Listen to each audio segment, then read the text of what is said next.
I'll tell you a story.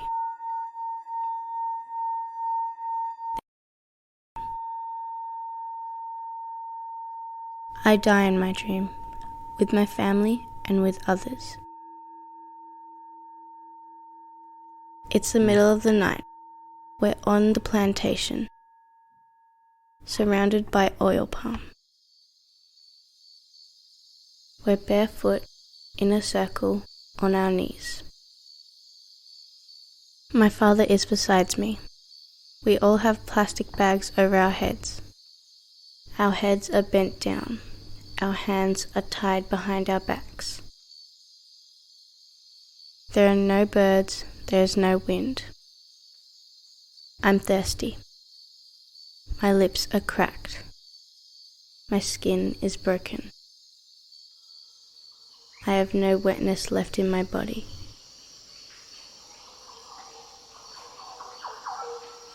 Then I change into an oil bird. I'm in the oil palm tree, looking down at the people in a circle. I'm a human again, back in the circle. Back and forth, oil and human, again and again.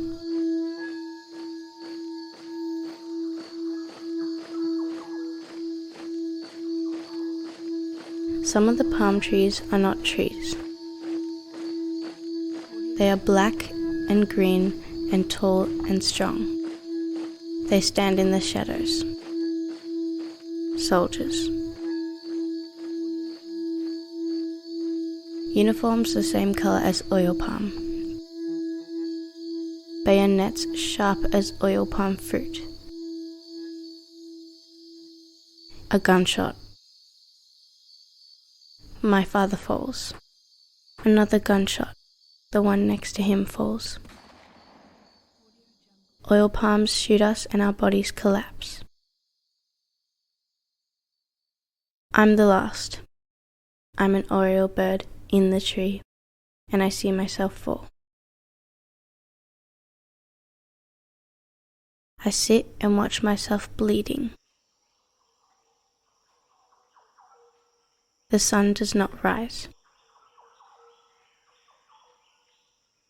Time has stopped.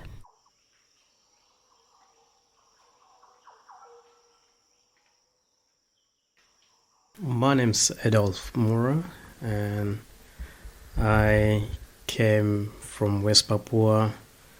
I came as a refugee, so life in West Papua it's very beautiful. From 6 to 7 years old, we know how to do hunting. With the local villagers, we never feel hungry. You find your food everywhere. We find our own food. Up on the mountain, it's our playground. We climb up the trees. That's fun. We're making bow and arrow. If you came home in the evening and brought one bird from your hunting, it's proud. Hunting your own food, even as a child, catching birds or gathering their eggs. Just the memory makes Adolf's face light up. Hi, and welcome back. I'm Zelda, and this is Get Your Armies Off Our Bodies, produced by Wage Peace on the unceded land of the island continent known as Australia. Over the next 2 episodes, we're in West Papua. That's the western half of New Guinea Island, currently occupied by Indonesia. It's only a few hundred kilometres from mainland Australia.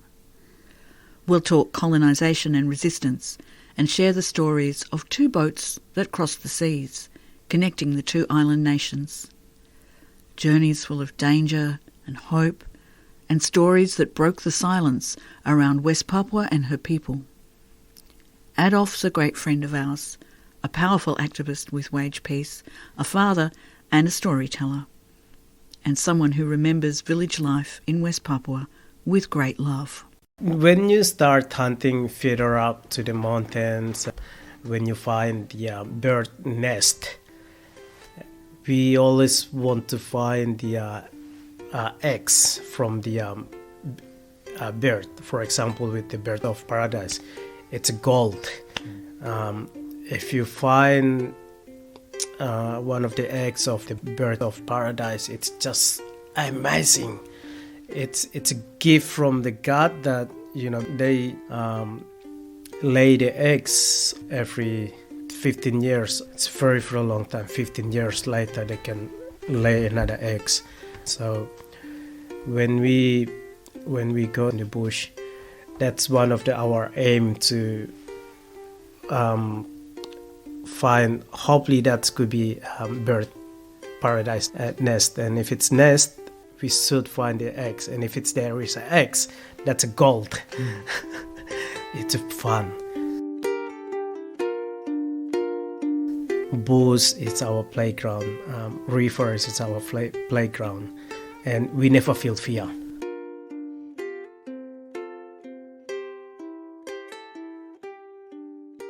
West Papua has been occupied by Indonesia for decades. Adolf's father took a job with the police. He had to try and walk a line between the people of the village where he was deployed and Indonesian police commanders. He care about the villages, but at the same time he has to do his job. So that's kind of tricky for him as well, that he has to work in both ways. He been deployed with some Indonesians and the Papuan, 1 or 2 West Papuan policemen, and the rest is dominated by Indonesian police. To keep it under control, they can keep their eye on everyone's.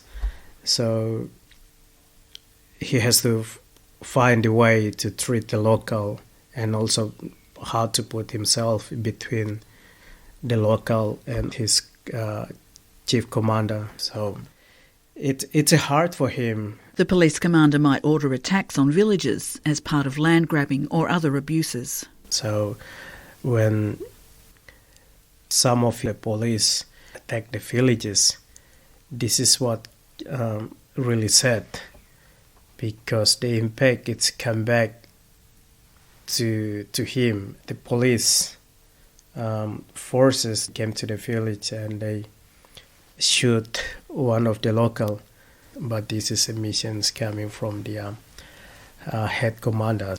Adolf's family felt the backlash. That's where we get attacked. So the house that we live in the village were destroyed that time as well. So it's a kind of destroy our peaceful life as a kid. It's a kind of very sad. The Indonesians, they knows they can against the rules in the village. They can against the customs we have. If they done something wrong, no one can judge them. Killing people, for example, they can just shoot the locals. There is no justice, so they can do anything they want. The way Adolf tells it, for a long time villagers assumed this was a local problem. They didn't realise that it was happening everywhere, that the whole territory was occupied. Indonesia claimed West Papua after winning national independence from the Dutch in 1945. The Dutch remained in control until 1962, when they handed West Papua to the UN, who signed it over to Indonesia in 1963. By then, a large Indonesian military invasion was well underway.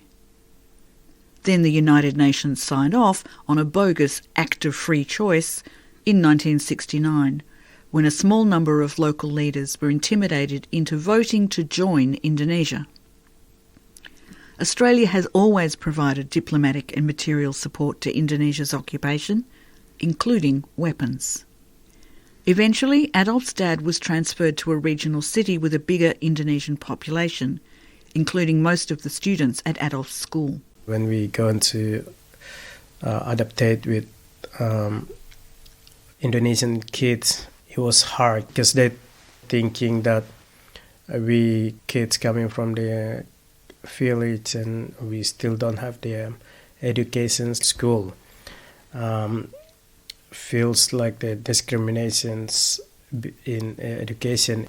For example, we cannot use the Indonesian language, we very much speak in the tribe language, not knowing Indonesian language, and the teachers get really, really upset. They can flog us, they slap us, and it was hard. And that sort of impact to us that this system, colonialism that Indonesians did to us is. But we were lucky enough because one of my uncle, he growing up in the towns, but also we were lucky enough to get an education since the Dutch were occupying the islands. So he's kind of role model.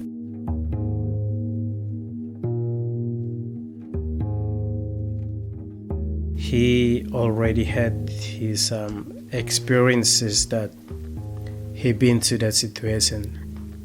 He's helping us. He wants us to be educated as well, because we were sad. Adolf's uncle also had traditional knowledge. He took Adolf and his brother to build a traditional house, reconnecting to culture, and that helped restore their confidence and self-belief.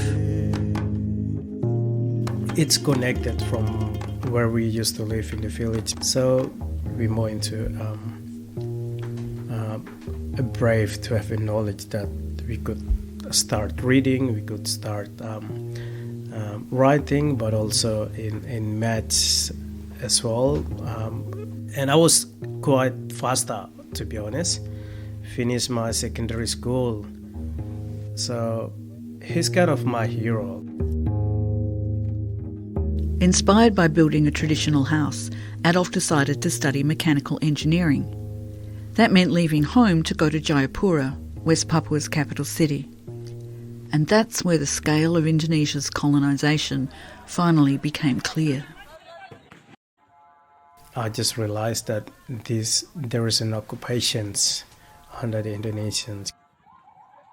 When we come into the city, it's more control. So even the Indonesians, civilians, they can fight against the indigenous with no problem. They can come in and slaughter the West Papuan. This is like the longest occupation that's never gonna be end, and unless we have to fight to asking for the solution. This was in the 90s. West Papua was a major source of profit for the Indonesian government and military, and for US, Australian and other first world companies. The fattest profits came from the world's biggest gold mine, Grasberg, operated by Freeport-McMoran. It's an old story. West Papuans were losing their land and livelihoods. Guerrilla forces have fought back since the 1960s, but resistance goes far beyond this. Student protest has grown immensely over the years. I was around in the capital city and hang out with a lot of people, and I see injustice. People want to fight.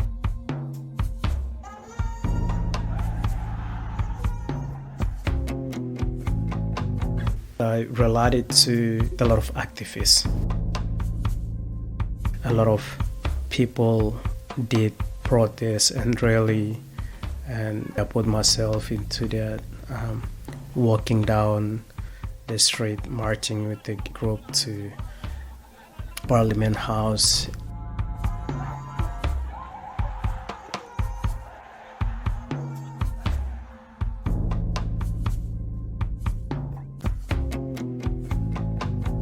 Dispossession and other abuses meant rural communities also kept resisting, and demands for independence from Indonesia kept growing. The Indonesian military responded with civilian massacres. Students and others protested in response.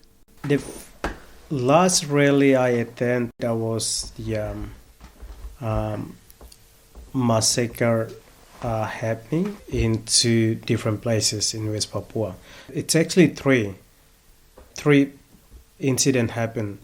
One in Nabire, one in Wamena, and one also in Manokwari.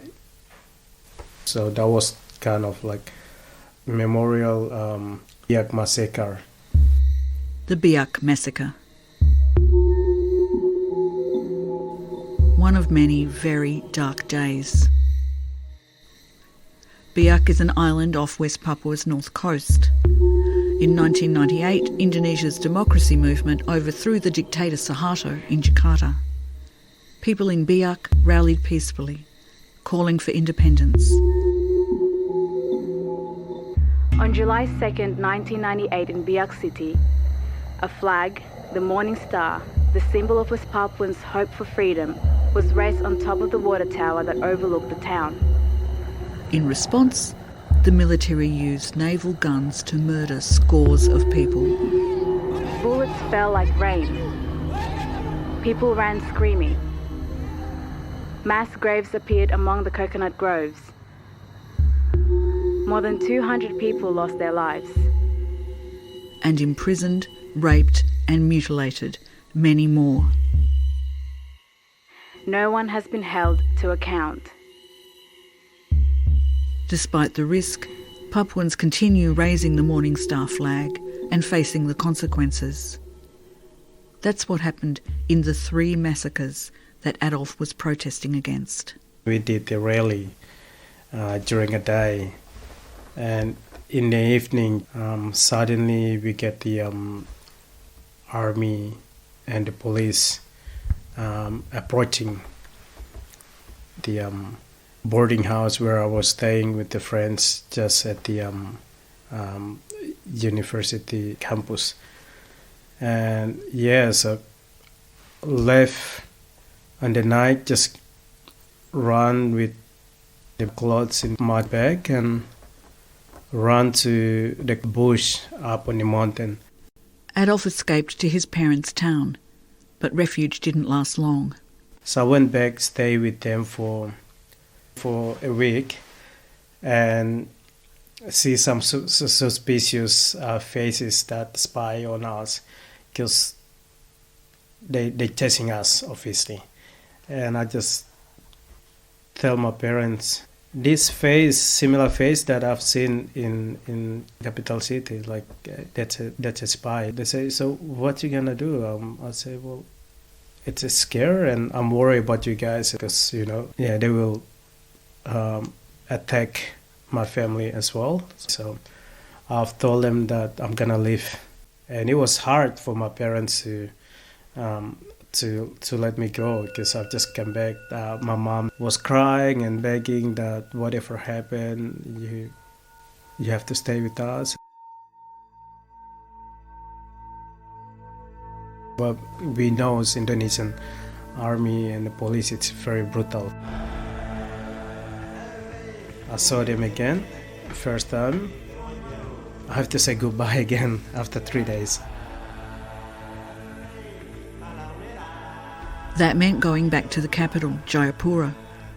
But they still needed somewhere to escape. Across the border into Papua New Guinea.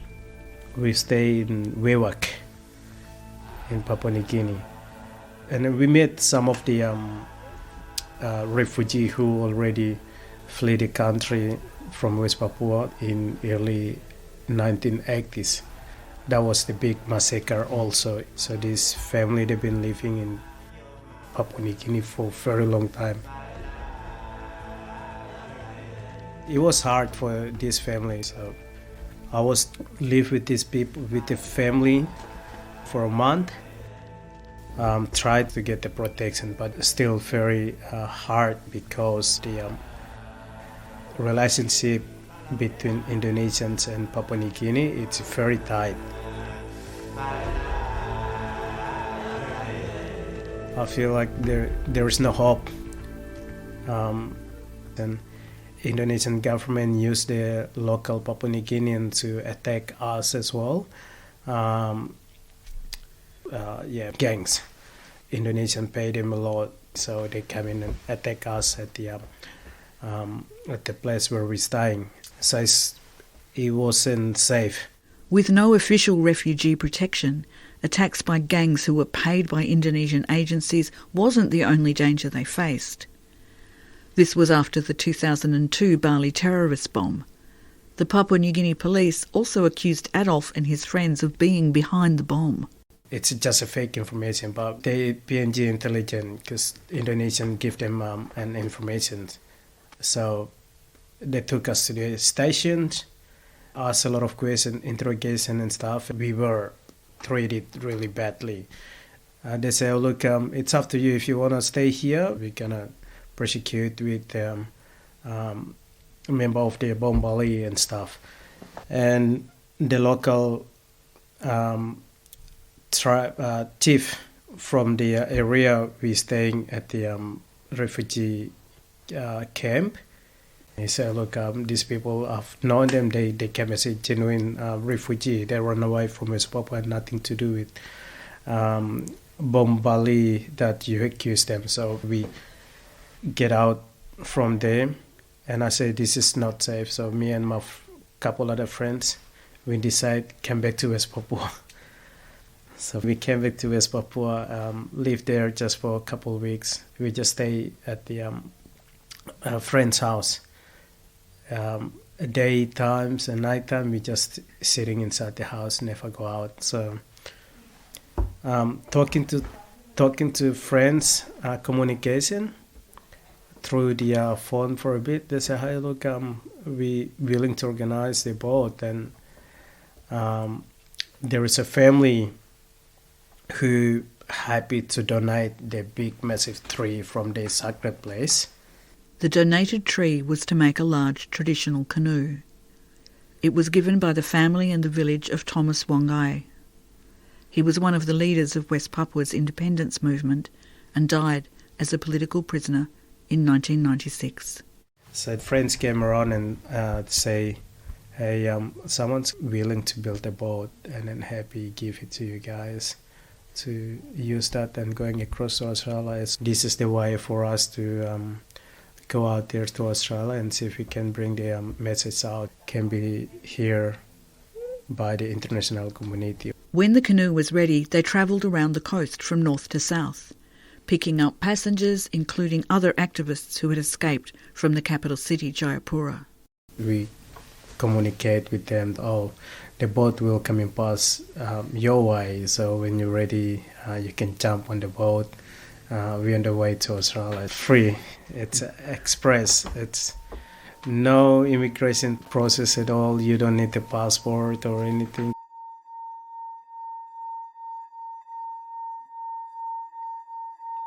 I was quite young, around 22, 23. We've got kids around 7 years old, was on the boat, and we've got an elder as well. So the elder who can drive the boat, we asked them to jump on the boat because of their knowledge. Fishing, when they go out in the night, they can read the nature, they can read the moon, they can read the star, they can feel the wind, and also see the current.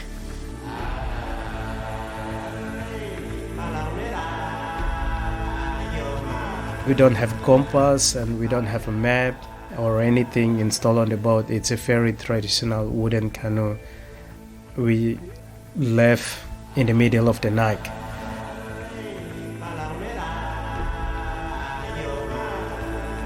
So it was quite dark and raining and storm. So it was good. There is no border patrol, navy and stuff. And we didn't know where the Australia is, where we're gonna heading to. So we just went, follow the storm.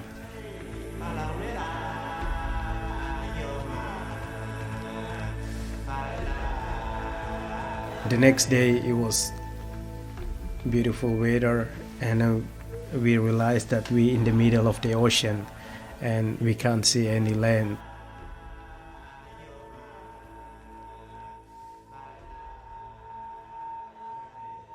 take a deep breath and we say, either way tonight or the next day will be arrive or will be survive, or otherwise we gonna die. The second day, the engines broke. Me and my couple other friends, we just using our very general knowledge, because it was raining and it got really wet into the engine. So we pull out some part, let it dry out, and we put it back in. It's worked. We keep continue sail with the boat. But we don't know where we're heading to the west or to the north or to the east, south. We don't know. We were pray and worship to God a lot. They thought it would be only a quick trip, which meant they brought almost no food. All they had to drink was water gathered from the rain. But we've got those two couple elder on the boat. In the night, they read the star. That's where can tell us the south and the east. And when the sun rises in the morning, that's our east. So we just keep heading against the sun. And then 5 days later, we saw like a little dot, like a little full stop. It's in the middle of the ocean. So we're coming close. The little dot, full stop, it's like a little trees. From far away, we say, oh, this just looks like a coconut tree being taken by the current in the middle of the ocean. So we came closer, it's become a bit bigger, like a rocks. Came closer, we say, oh, that's an island. Came closer, that's actually the Australian continental. It's like from far away, you cannot even imagine. And it's massive. But we still don't know if we actually end up in Australia. Close to the coast, the waves were 2 metres high. They could have smashed the canoe to pieces. 3 of us, me and my other friends, we swam 200 meters to the beach, and we want to try to find any sign if we actually in Australia, and it's like open. There is no one around as well. We find the bottles, the cans. So we just saw the Coca-Cola can made in Australia. We're just Australia. This is Australia.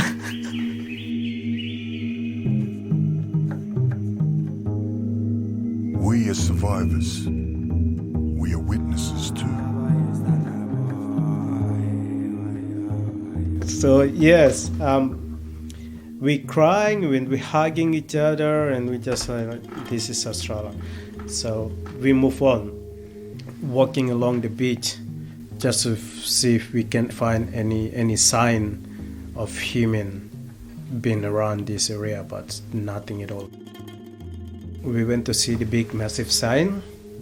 People put the sign to dangerous area, no swim at all. So it's got the sign of crocodile and shark.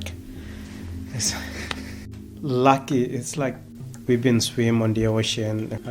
There is no attack from the wild animals at all. So we think that God really testing us on the day, but also protect us. Oh, morning star.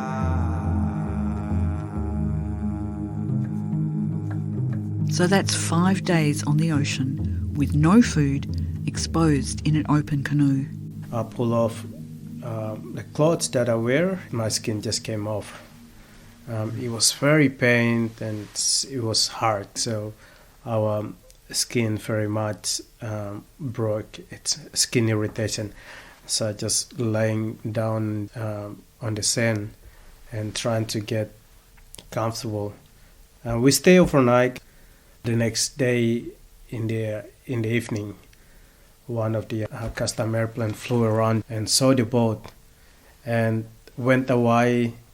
An hour later, and we heard helicopters flew around the beach.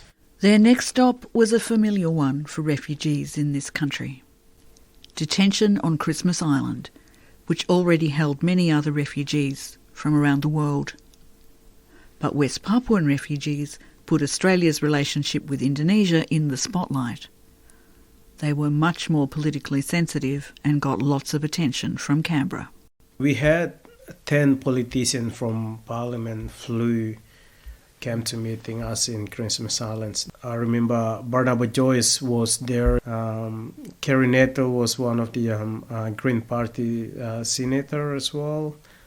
There is quite a few more. Our lawyer say this has never happened. He says he had the strong feeling that they probably will give you protection really quick. And it's eventually happened in 3 months' time. Indonesian President Bambang Yudhoyono, he was came across to Christmas Islands meeting us in detention.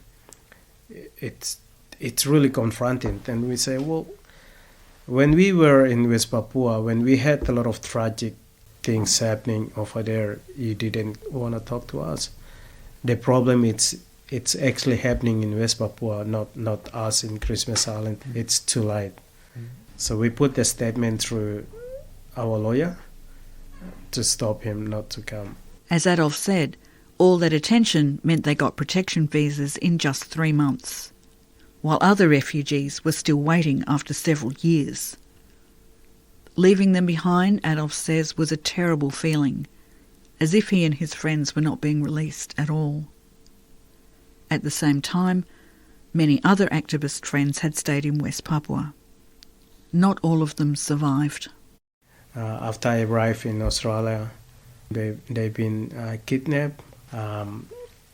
They get poisoned, so they're going back to university again to finish their study. The food that they're eating through the canteen, it's been poisoned by the Indonesian intelligence. So it was specifically given to them. And intelligence kidnapped some of the guys from boarding house as well. So I lose 3 of my friends. They decide to stay, and obviously they get killed. So it was very tough moment when I heard them to pass away. I couldn't believe it. Yeah, it was hard to take it.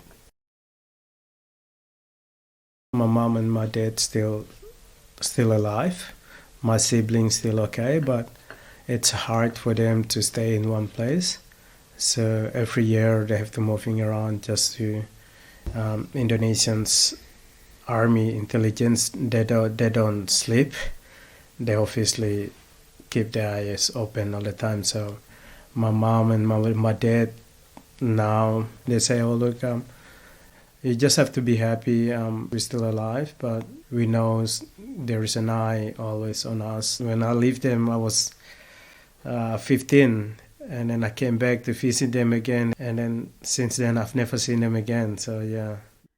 Adolf does what he set out on the canoe to do: try to raise West Papuans' demands for independence and justice. The abuses continue. In February 2023, after this interview was recorded, security forces killed 12 people in another massacre in Wamena, adding to a long list, including Biak, Paniai, Nduga, so many others. The war criminal has done a lot of massacre in a few different areas. People get shot in the village without any explanation. The most recently, it's in the highlands. Nduga, it's in Timika. It's right in the highlands. It's not far from gold mining, and also in Wamena as well. In Tanjaya, that most people has been killed as well, and there is no much information came out from there. 60,000 civilians have been displaced by the recent massacres and attacks alone.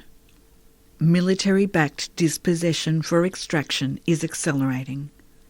It's not just mining, it's also large-scale logging and oil palm plantations. And after decades of migration from Indonesia, West Papuans are becoming a minority in their own land. There are more soldiers on the ground than ever, and Australia's involvement increases. For example, here in Australia, we've trained a lot of Indonesians military.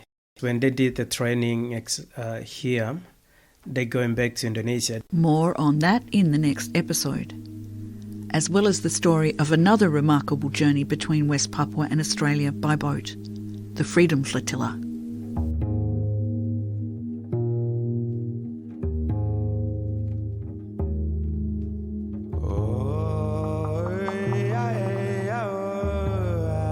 This is Get Your Armies Off Our Bodies, the first season of Peace Pod, produced on unceded Aboriginal country on the continent known as Australia.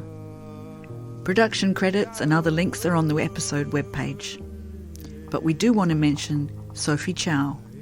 It's from her research in West Papua that we have Rosalina's Dream, which opened the episode.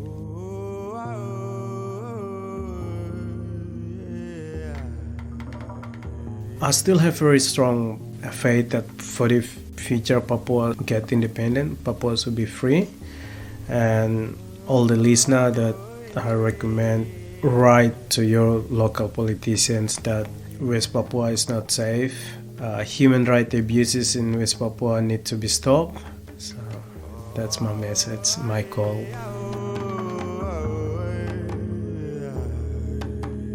I'm Zelda, and we're Wage Peace. Wishing you all a future of earth care, not warfare.